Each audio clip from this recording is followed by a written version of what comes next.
Welcome to Ballot Battleground, Nevada. I'm your host, Ben Margiott, a reporter at KRNV News 4 in Reno. I'm passionate about making politics in this critical battleground state more digestible to the average voter and pushing past the talking points to press politicians for answers. On this show, we take deep dives into the people, ideas, and debates shaping Silver State politics. It's mail time. We got a ton of great listener questions this week, from voter ID and RFK Jr. to the way too early race for Reno mayor. Before we bring in Chris Murphy again to dig through the mailbag, though, the 2024 presidential campaign has made its way to northern Nevada. Last night was the first major campaign visit of this general election cycle. Donald Trump's new pick for VP, JD Vance, held a rally at the Reno Sparks Convention Center. Wow, it is good to be in Reno, Nevada. Starting right here in Reno, we're going to take back this country and elect Donald J. Trump, President of the United States, once again. The hillbilly elegy author spent much of his 25-minute speech talking about the border and immigration policy, hammering Kamala Harris and saying she owns the, quote, failures of the Biden administration. Biden didn't know what he was doing, so clearly it was his vice president who was running the show. It was her as border czar, and don't let the media lie to you, they did make her the border czar. She unleashed the worst border crisis in American history on her watch. In 3.5 years, more than 10 million illegal aliens have invaded our country. He tried to paint a dark picture of what life would be like under a Harris administration. She wants to leave you completely defenseless, more dangerous criminals on the streets, more illegal aliens in your communities, fewer cops on patrol, and no guns to protect yourselves. If Kamala Harris wins, we are going to be sitting ducks in this country. Though there were record numbers of border crossings earlier in Biden's presidency, unauthorized crossings in June 2024 were the lowest since Biden took office. Vance promised the largest deportation effort in American history and vowed to build the wall. There were few other policy proposals mentioned, other than a promise to end taxes on tips for service workers, and there was no mention of the word abortion, even once, as Democrats hit him for his previous support of a national abortion ban. Texas radio host Ryan Hamilton was in Las Vegas campaigning for the Harris campaign Tuesday and shared with us his family's harrowing experience trying to get care for his wife after she had an incomplete miscarriage. Doctors there were afraid of a strict Texas abortion ban, one that Vance has supported. This is also an important point that people don't understand. Abortion care affects incomplete miscarriage. So my wife had our dead baby inside of her, and they left her with no option. Just go home, because they were afraid, confused. I found her unconscious in a pool of her own blood and had to rush her to the hospital for life-saving care. And it was the only time in our entire experience that they did not hesitate to help her, because she was finally close enough to death that they deemed her worthy of being rescued. I think it's important to be out here telling people that this is reality and this is really happening. And if somebody like JD Vance gets what he wants, there's going to be a nationwide abortion ban, and that cannot happen. Vance then took off for a rally today in Glendale, Arizona, and a trip to the U.S.-Mexico border tomorrow. All right, as we said, it's been a few months since our first mailbag episode, and we've gotten some good questions since then, so we figured it's as good a time as any to do another show with Chris Murphy. If you didn't catch the last one, he's an anchor on our morning newscasts here at News 4 and Fox 11, and a great guest. So let's bring in Chris and get right to all your burning questions.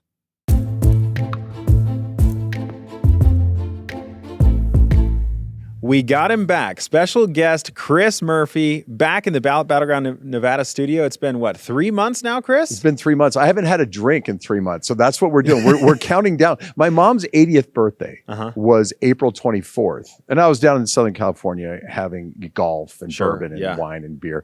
And then I said, I'm going to take a little break. Well, it's turned into that. Now, I don't know if you scared me out of drinking after the last after podcast. This episode. Because was it May 1? It was right around start of May. May. So yeah, 3 months since we did the last mailbag. We wanted to do another one. Think about how much has happened since then. I know there's that phrase, right, where it's that weeks will happen over the course of years, and then all of a sudden years of history will happen in a week. And that's what we had in the last couple of weeks. Last I checked, your son Sage was almost 2. And he's like 46 now. Pretty much. Yeah. No, he's thinking about retirement. And I love so much has happened since then. So I'm so glad we were able to get you back and get to more of our listener questions, because we got a bunch of them. I mean, so much has happened since then. I mean, we had the assassination attempt on Donald Trump. Right. The RNC happened. And then in that time, he named his vice presidential running mate, JD Vance, who's going to visit Nevada this week, right, in Reno. And it feels like ancient history, but I believe he was also convicted since then. Convicted of, 34 felony counts in New York and Manhattan? That happened too. I mean, so it's just been... And Joe Biden dropped out of the race. Right. This is just There's unbelievable. A new Democratic presumptive nominee. I mean, it's unbelievable. Okay, so staying with the Republican ticket, the GOP ticket, there's a question. We'll get to the mailbag right here from Chocolate, and I won't give you the whole username here. Thank you. Yeah. On Reddit. Saying, you're going to cover Project 2025, ain't seen nothing local about it. This is a national sort of platform. Donald Trump, correct me if I'm wrong, Ben, has said, look, I'm not associated with 2025. It's this uber right-wing platform that's being promoted from some folks that are political. I'm not even say they're part of the Republican Party. And then JD Vance has been sort of alluding to the fact that he maybe aligns with it in some ways? Sure, yeah. So for listeners who might not know, and we also got this question from someone whose handle on Reddit is Emotional Rise 53 2022. So thanks to both of those users and so many others that gave us some great questions to talk about on this week's episode. If you haven't heard, Project 2025, it's kind of the policy playbook, so to speak, for the next Republican administration. I believe it's almost 1,000 pages long. And the idea is that you take this playbook and it's kind of like a plug and play on day one for the next Republican administration for all the things that the Heritage Foundation, which is the writers and authors of this, or this right-wing group, that they would want to see in the next Republican administration. As you mentioned, President Trump has tried to distance himself from it. He says, I don't really know much about it. I don't know anything about it. I like some of the things. I don't like others, part of Project 2025. But it is written by many of his former advisors. I believe a couple dozen of them are involved in the Heritage Foundation and writing Project 2025.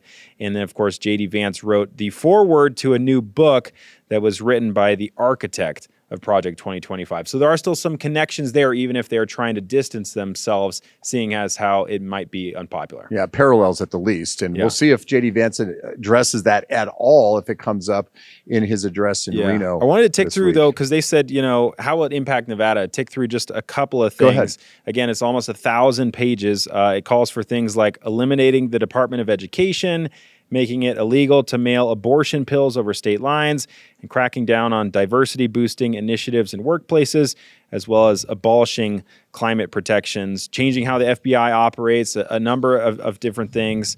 If you actually search for the word Nevada, it's only mentioned in there once, but it has to deal with Yucca Mountain. So it says that they want to restore the nuclear infrastructure and restore readiness to test nuclear weapons at the Nevada National Security Site. And of course, that particular to Nevada would be incredibly unpopular.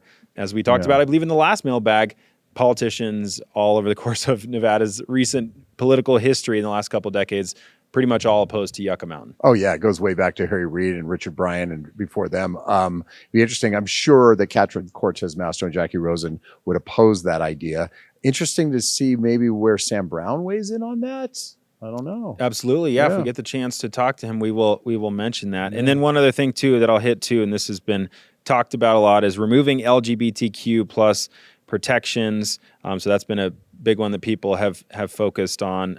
Eliminating the Gender Policy Council, which is a department created under the Biden administration, removing terms from federal government language like sexual orientation, gender identity. So a lot of people have honed in on that as well. Again, it's almost 1,000 pages, impossible to get into all of the things that they want to do in Project 2025. We will put a link down in the show notes for people who might be interested in learning more.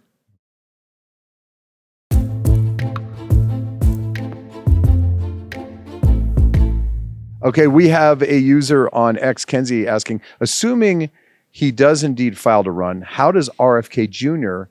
entering the race splinter the respective two parties in Nevada. Yeah, and we just learned as of Friday, broke the news on X, that RFK did gather enough signatures to qualify for the Nevada ballot. He has to officially file by August 9th, I believe. Assuming he does do that, he will be on the Nevada ballot after getting enough signatures. The short answer to this question is we don't really know yet, at least based on the polling. I looked at the 538 average this morning, Chris, and this is how fast things have been moving. They still have the Trump-Biden polling average up on 538.com. RFK was polling at around 8% in Nevada as of July 21st when they ended that dashboard when Biden, dropped out of the race. There's only been one poll done, so take this with a grain of salt. And John Ralston says Nevada polling is difficult and hard to parse through as it is. But the one poll that I've seen that has Harris, Trump, and RFK Jr. has Harris down to Trump 43 to 45, so by 2 points, and with RFK Jr. getting 5% of the vote, Jill Stein, the Green Party candidate, getting 1% of the vote. So 5%, that in a race that is split by 2 points that Trump is up on Harris by in our state right now, that's huge. I don't know how that breaks because you could make the case that RFK Jr. could pull votes from either major candidate. That was my question. I mean, he comes from the Kennedy family, notoriously Democratic, but his platform is different. It appeals to both sides. At least parts of his platform appeal to both Republicans and Democrats. This is going to be interesting. Yeah, it's going to be fascinating. I honestly don't know the full answer to this question yet, but I'll tease ahead because we're going to do an episode hopefully later this summer on third-party candidates, the history of how they have affected Nevada presidential races. There's a UNLV professor that's an expert in this. I hope to have him on here in the next month or so to chat about this. But yeah, I mean, you could see RFK Jr.'s anti-vax platforms pulling away some Republican voters from Donald Trump. You could see the connection to the Kennedy family and the long history of Democratic politicians from that family pulling away some Democrats. Short answer, again, we don't really know yet. Yeah, I mean, Perot affected the 92 race with Clinton and the first Bush.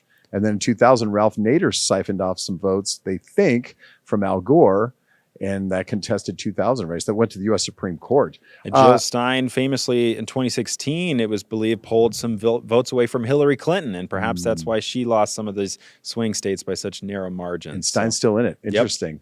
What's the most under the radar, undercovered, but still important story or issue in Nevada politics this election cycle? This comes from Tetris 410. I love this question because we don't always have time to focus on issues like this. And the one that I'm going to select here is the Federal Lands Bill. It's technically called the Truckee Meadows Public Lands Management Act. It's sponsored by Senator Jackie Rosen. There's a version in the House as well, I believe, sponsored by Republican Mark Amodei. And essentially, it would clear up about 15,000 acres of federal land in Washoe County for a possible sale and open up new areas, most of it east of Sparks, for development. The Sparks mayor has talked about, moving a lot of the industry away from the Truckee River and potentially out to these areas east of Sparks for more warehouses and industry out there, as well as housing. And it doesn't seem like a lot of people are talking about this, but it could potentially reshape how our entire region looks, because as of right now, 83% of the land in Washoe County, Chris, is owned by the federal government. So it's essentially, people describe us as being quote unquote landlocked, surrounded by, it might as well be water. It's federal land that you can't use, you can't sell or develop on. Interesting. There was a hearing in a Senate committee on that Truckee Meadows Public Lands Management Act, and the next step would be that going to the full Senate, not scheduled for a vote just yet. Potentially it's a chip to be traded in the budget talks, later this year or early next year. The next session, obviously, congressional members, including Jackie Rosen, are very busy with trying to win elections this year. So I don't know if that makes it into a budget or gets passed separately. We don't know yet, but we'll continue to follow it. So we have a question on ballot measures, and this comes from Mo Pui, Ben. And Mo Pui asks, what is the life of a ballot measure like? How many votes does it need to get onto the ballot? If it passes the first round of elections, what's next? If it passes the second round of elections, what's next? Where does the ballot measure go? When it's been accepted by the people of Nevada, what happens when it fails? This is a great question because there are a number of ballot measures that could really affect us here in Nevada that will or might be on the ballot this year. So they kind of get broken down into three categories. I don't want to go too deep in the weeds here. There's, constitutional initiatives. Those change the Constitution. A statutory initiative, which would be to create a new law, and then a referendum, which would seek to approve or disapprove of an existing law. And a great example for that one is the abortion referendum that passed in, I believe, 1990, that makes it legal to have an abortion up to 24 weeks in Nevada. Were you covering Nevada politics back in 1990, Chris? I'm trying to think. 1990. No, it's before I was still in college at UC San Diego. Okay. Yeah. That was the year that I realized that I couldn't hit a curveball and that I'd never get drafted and play center field for the Dodgers. I was like, now what? Yeah. That was that was a tough year. Thanks for those memories. Does your golf swing still... I wasn't golfing then because I thought it hurt my baseball swing. I wish I started earlier. Is that why? Maybe your golf swing needs some help because it resembles too much of your baseball. That's probably a different... That's what I'm trying to purge. Yeah. Okay. But as it pertains to this, all these three measures, trying to get on the ballot, they all need 102,000 valid signatures across Nevada's 4 congressional districts. The deadline to turn those in actually has passed. That was back on June 26th. The counties have to verify all those signatures. And if you have 102,000 split evenly among all the congressional districts, you make it on the ballot. If you're a constitutional amendment, for example, voter ID, that is going to be on the November ballot, you have to pass twice to amend the Constitution, 2024, and in this case, 2026. If it's just a statutory initiative changing or creating a law, it would only have to pass once. Got it. Thanks, a little in the weeds there, but hopefully that's a good answer to Mopu Wee's question. Trip down memory lane for me. Thanks. Hey, the cover the details. This comes from Ledick. It says, cover the details of the Nevada fake alternative electors, why the case was dismissed, if there will be any consequences for such blatant disregard for legal process, and if there are any new laws that address election misinformation. Interesting. I think we saw this really come up in 2016 for the first time. Here we are 8 years later. Yeah, and then certainly in 2020, which is when this scheme happened, there were 6 Republicans, I believe, on the steps of the legislative building in Carson City signing and submitting this kind of bogus certificate saying that they were the true electors and they were casting their ballots for Donald Trump in the 2020 election on behalf of Nevada. And of course, Trump won Nevada by 30,000 plus votes. And so the Attorney General, Aaron Ford, has charged these fake electors. He charged them initially down in Clark County.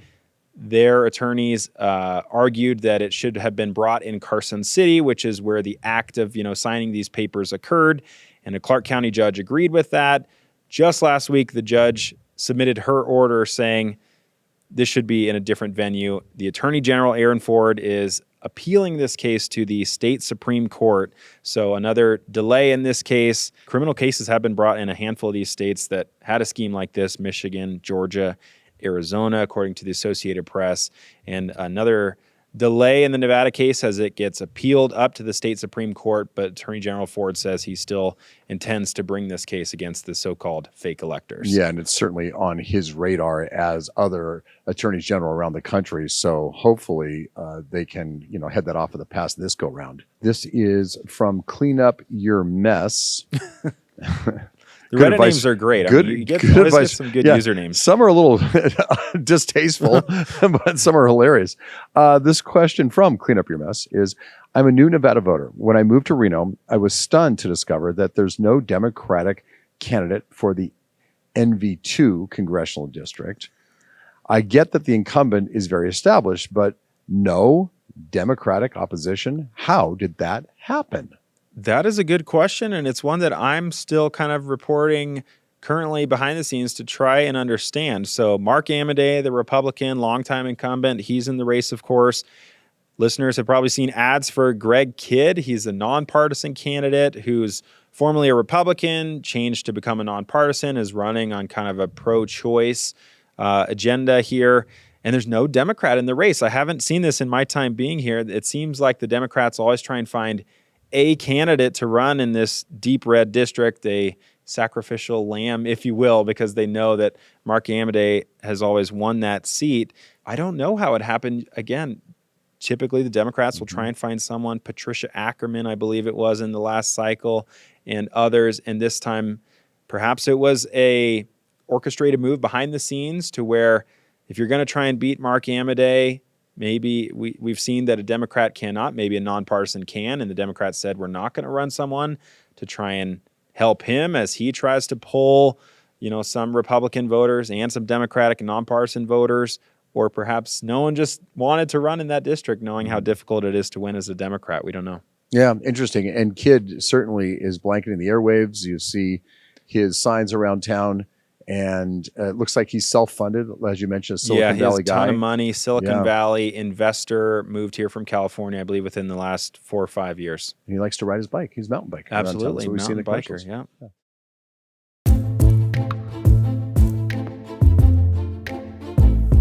This question, Ben, comes from Ad Upstairs 7106, and this person writes, I would have to see the ballot initiative, but one of my key questions is, what happens if someone loses their driver's license a week before the election?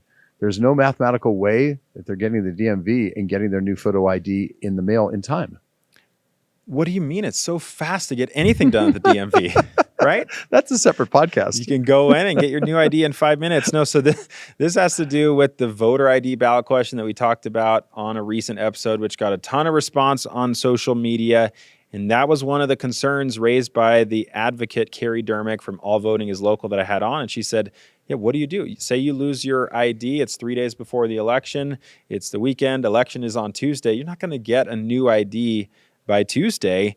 It's not outlined in the actual ballot initiative, but what would likely happen is if this were to pass in 2024 and 2026, the Nevada legislature meets in 2027, and they would actually write and approve all of the other surrounding laws that would kind of stipulate what happens in different circumstances like that. So it's not in the ballot initiative. It's certainly a concern that was raised. And we will put the link to that voter ID episode in the show notes as well, because that was a question that advocates had and has yet to be answered. Interesting. Okay, so Charlie Ford, Ben, writes, what does the local news do, or I should say, why doesn't the local news do a deeper dive on Robert Beatles? Why is he here? Why won't he leave? Give us the background on Robert Beatles. Yeah, so Robert Beatles is a right-wing donor and activist who moved here from California in the late 2010s, I believe, 2018, 2019. Don't quote me exactly on that. And has spent a lot of his time, money, and effort trying to oust certain politicians from office, to install people that support him and his causes on the school board, the county commission, to recall certain officers. And most recently, what this person in the comment below is referencing is the recounts that he swooped in at the last minute and paid for 3 recounts for Paul White, for Mark Lawson, and Lily Barron. Lily Barron drops out. Anyways, he's paid $150,000 for these recounts that ultimately only shifted 1 vote, and that kind of leads into the comment in the question below. From Chris. Baxter 7777 saying, I was asking the same question as well. As I understand it, Nevada law sets a monetary limit on how much one person can donate to a political campaign. I believe PACs have the same limit, something like $5,000. Is there a law enforcement agency that actually enforces these laws? So, as I said, he funded these recounts. He put them through his PAC, which is called the Franklin Project. And he claims that since he funneled the money through his PAC instead of paying for them individually, that it's not subject to campaign finance laws. Former Reno Councilman Paul McKenzie filed a campaign finance violation over this, saying it is still a violation.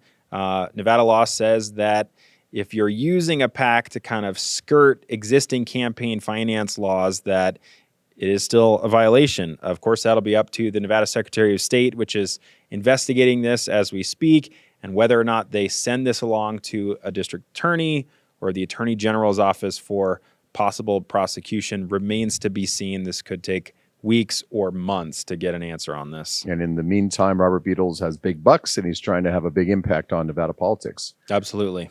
Big question here.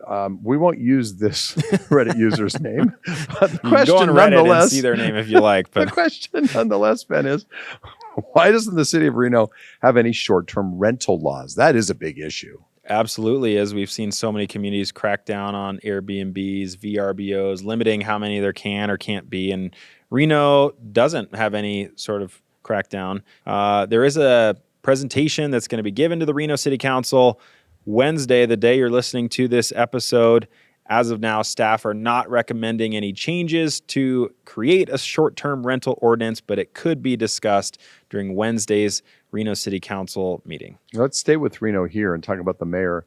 There's a question from Bones916 saying, who are the serious contenders to replace Hillary Sheevy when she's termed out? Yeah, she's been the mayor of Reno since 2014. She's termed out after her current term, which ends in 2026. So I kind of have 4 names for you, Chris.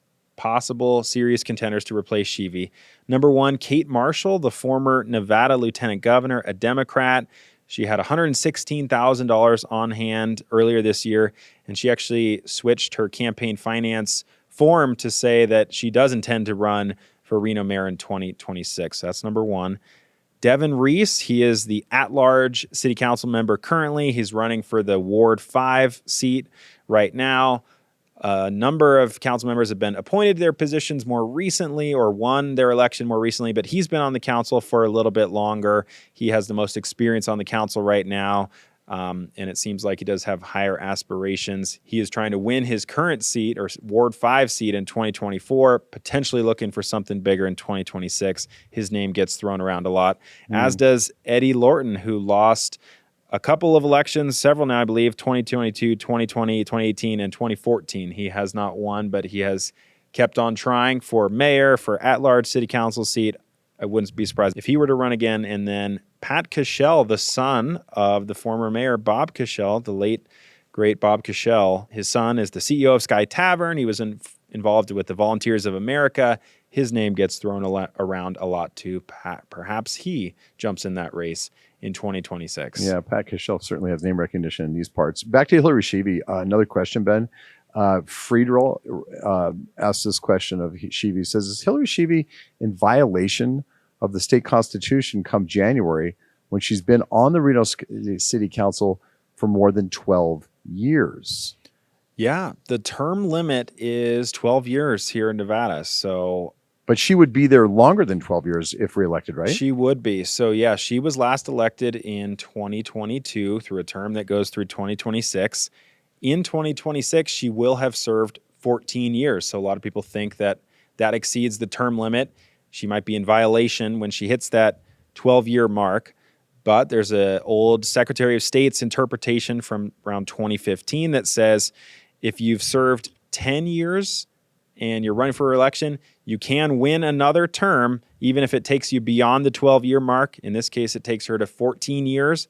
But since she won her last term at the 10-year mark, she's allowed to serve one more term. So the interpretation would be, if you expound upon that, which would be, if you're at 12 years, you're done. Right. But if you're within that 12-year window, you can still run and then serve another 4, which puts you at 14. Correct. Okay. As long as you're within that 12-year challenged. window. Yeah. It hasn't been challenged in the courts, to my knowledge. Mm-hmm. It could be. It has not been. And so we're going to go off of that old Secretary of State's interpretation that says she can go up to that 14-year mark since she won her last term at the 10-year mark. Yeah. If that makes sense. Yeah. No, you cleared it up for us. I think that's really interesting.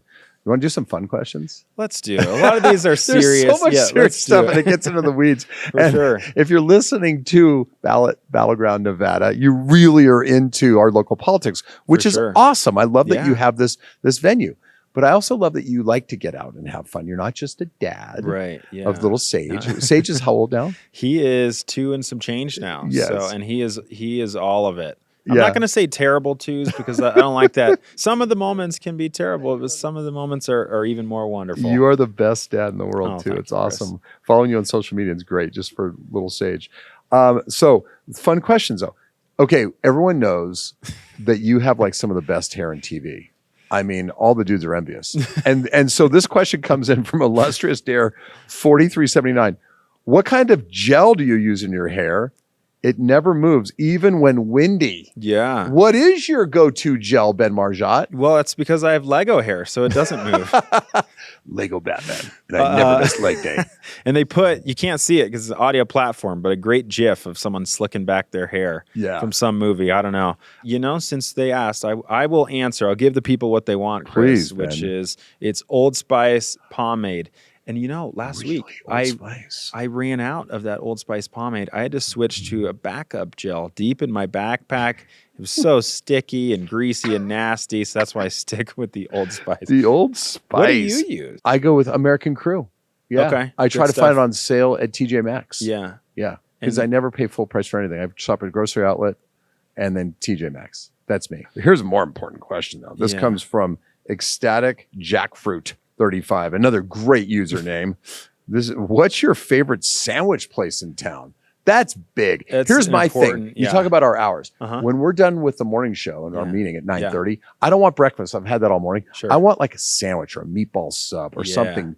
But it's hard to find that outside of Mexican food at that hour. 9, 10 in the morning. So what's your go-to sandwich spot? We were chatting about this before we recorded, and gosh, I'm feling hungry now just talking about this question. It's got to be Full Belly Deli. Maybe that's cliche because it is so popular, but I believe they have a Cuban that's amazing. Honestly, anything. You could pick anything from the menu of Full Belly Deli, and it's going to be good. And it's like, a mile from our station here on Vassar Street? Is that the NAR burrito thing? Oh, the NAR burrito. Dude, have you had that one? I've had it more than I should. It's so good. It's and then you got to talk about Deli-town, too. Deli-town's legendary. Station, it is legendary. It lives up to the hype. So unassuming. Big in that sandwiches location at there. Deli-town. Big portions. I haven't been in a couple of years, but it is so good. When are we doing mailbag again? This was fun. I know. We should make this a more common, regular occurrence. Yeah. It's been a blast going through all of your guys' questions. Keep sending them in just at any time. We'd like to answer them throughout, even if we're not doing a full mailbag episode. Send in your questions. We love hearing from our listeners. This has been so much fun. And Chris. we love seeing your usernames. I mean, we might not be able to repeat them on a podcast or on the news, but we just love reading them. If you really want to read them, go on Reddit. You'll have a good time. Thanks for listening. Chris, thanks for coming in and shortening your golf game from 18 to just 9 holes today, just for us. Thanks for having me.